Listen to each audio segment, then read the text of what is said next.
Por el Partido Social Cristiano. Igualmente, parece o luce positiva la propuesta de que en el país exista una sola tarifa. Recuerdo que los ambateños pagábamos más que los habitantes de otras capitales de provincia por el hecho de que la empresa distribuidora no solamente suministraba energía eléctrica a la ciudad de Ambato, sino a otros cantones de la provincia y a cantones de otras provincias, especialmente en el oriente ecuatoriano. Y por el hecho de que los tendidos tenían que cubrir grandes extensiones, aquel componente conocido como el valor agregado de distribución era el que distorsionaba la aplicación de las tarifas eléctricas en el país. Unos pagábamos más que otros, a pesar que en provincias como la mía había 3 generadoras importantes que aportaban o aportan cerca de 400 megavatios de energía. Pisayambo con 100, Agoyán con 150 y San Francisco con cerca de 200 megavatios. Ojalá que con la nueva estructura tarifaria se llegue a cumplir sin costos adicionales para los usuarios con este principio de la tarifa única. Me preocupa muchísimo el contenido y alcance del artículo 72 de la Ley del Servicio Eléctrico.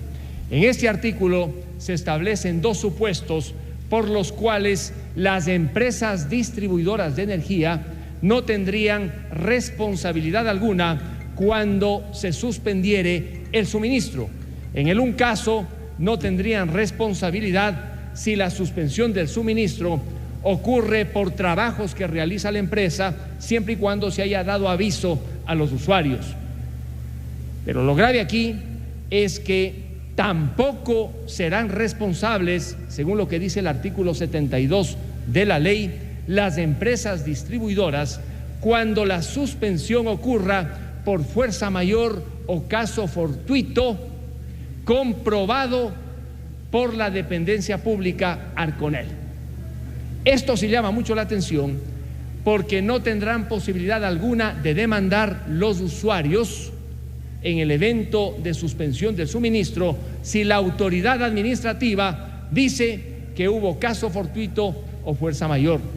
No habría problema en principio si se tratara de un terremoto, de un temblor, aunque en ese caso igualmente el principio procesal señala que tiene que ser un juez de derecho el que declare que hubo caso fortuito o fuerza mayor.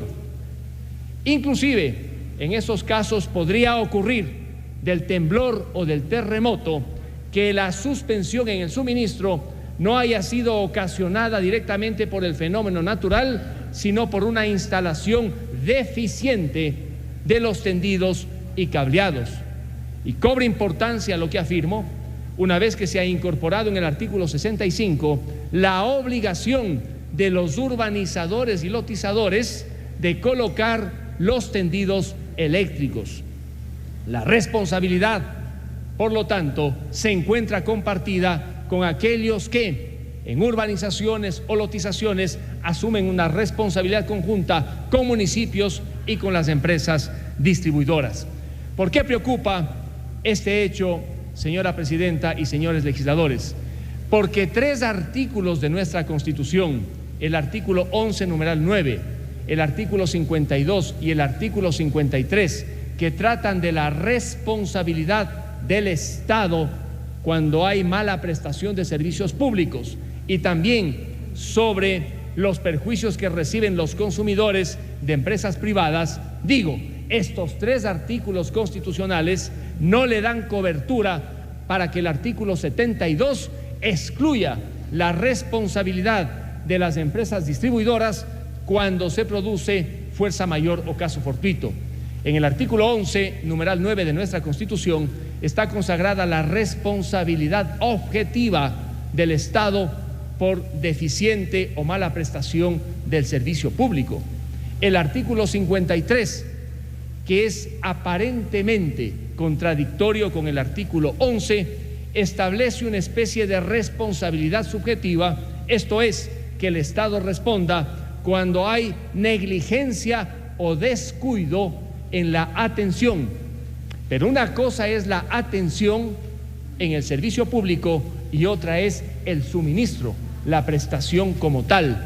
Por ello, yo no encuentro ninguna contradicción entre el 52 y el artículo 11, numeral 9 de la Constitución, en el 53.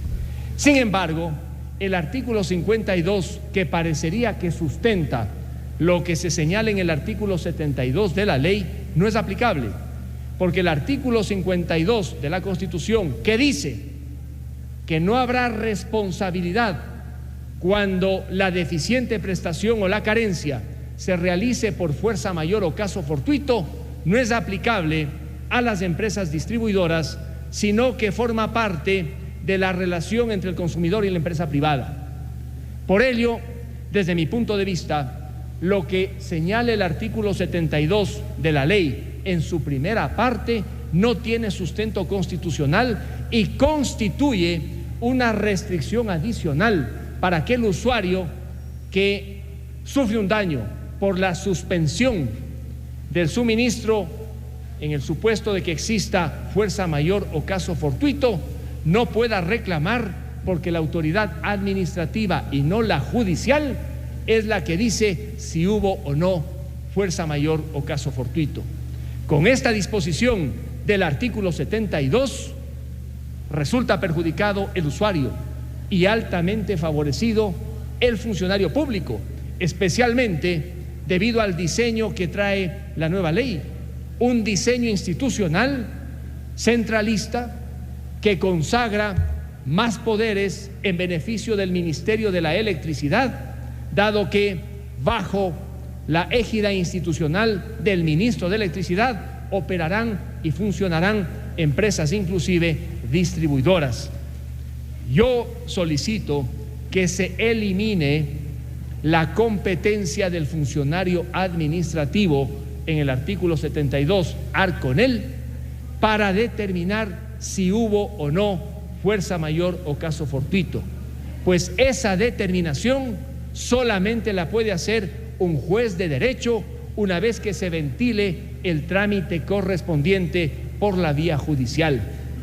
Dar competencias excesivas al arconel en la determinación de la fuerza mayor o caso fortuito destruye los principios del proceso contencioso administrativo cuando alguien reclama por el daño del que ha sido víctima y solamente tiene que probar lo que en derecho se conoce como el nexo causal, la existencia del hecho y el daño.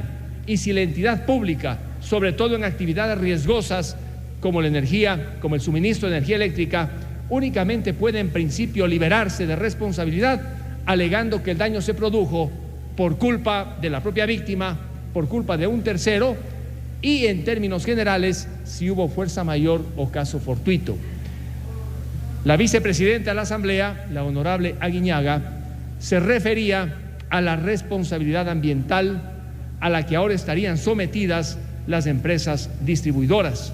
Me parece bien que se incluya esa obligación adicional en la ley. Sin embargo, el artículo 396 de nuestra Constitución establece la responsabilidad objetiva por daños ambientales y no excluye a empresas estatales. Allí están empresas estatales y empresas privadas. Lo que se debería, probablemente no en esta ley, pero sí en otro cuerpo legal, sería determinar claramente la vía para reclamar por restauración del medio ambiente y por los daños que deben ser reparados económicamente por la autoridad pública. La vía ahora está señalada en la Ley de Gestión Ambiental y es el presidente de la Corte Superior el que conoce, pero es insuficiente esa competencia a la hora de demandar daños y perjuicios. Espero, señora presidenta y señores legisladores, que con estos comentarios se modifique el artículo 72 y se elimine el poder del arconel para determinar si hubo o no fuerza mayor o caso fortuita. Esa es competencia exclusivamente judicial y solo un juez de derecho puede decir si hubo o no fuerza mayor o caso fortuito. Muchas gracias.